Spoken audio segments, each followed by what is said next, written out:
rather than scan this entire box full of documents of Ellis County's emergency operations plan, I went ahead and decided we should, hey Libby, there's my other guard dog. I went ahead and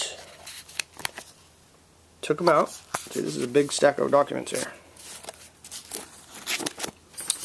Said, you know what, we need to make a video of this instead. Of course, we're not going to go through every single page.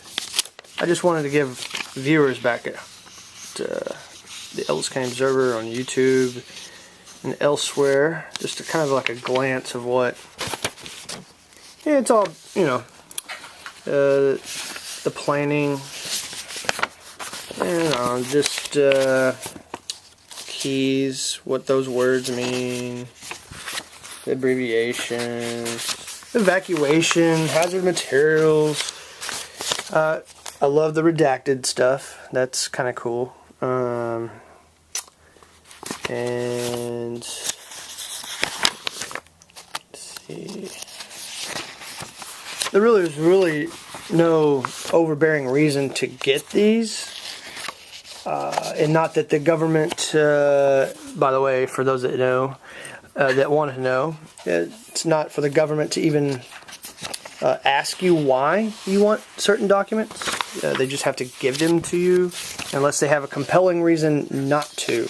Another redacted box there.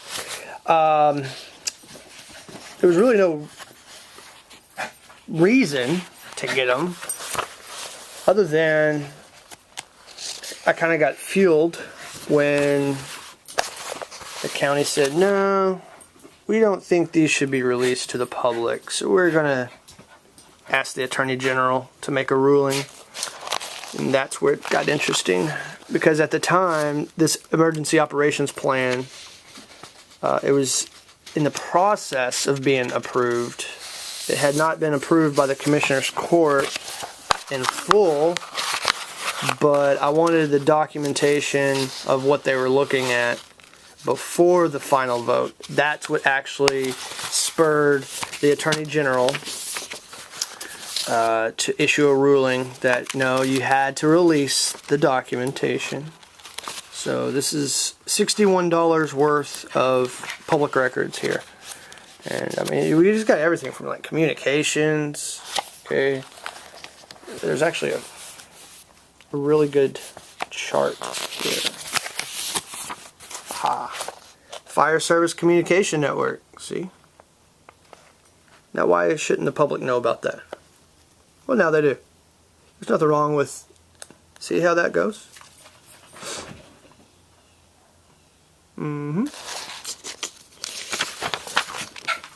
Of course, this is an interesting document in light of the fact that Jim Farr, the fire marshal investigator, got his job cut and from budget cuts and stuff. It wasn't really a bright idea.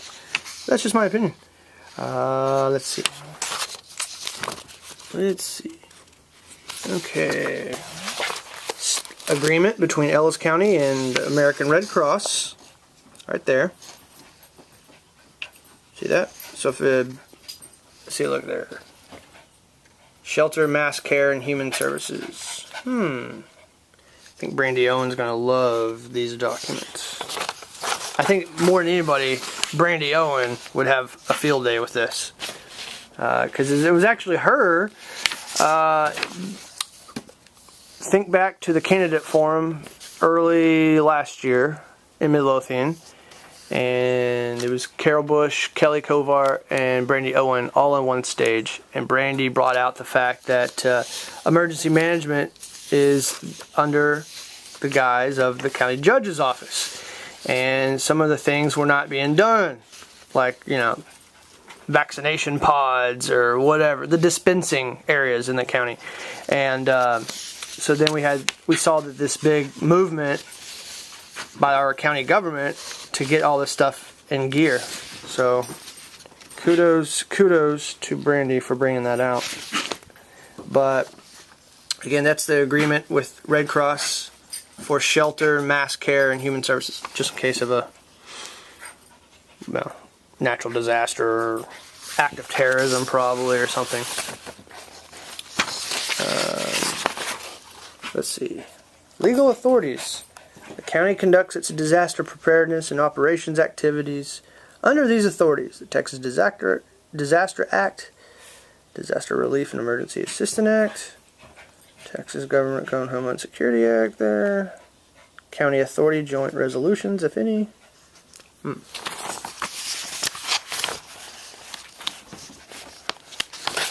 Pretty cool stuff here. A lot of reading material for Brandy to do a book report on.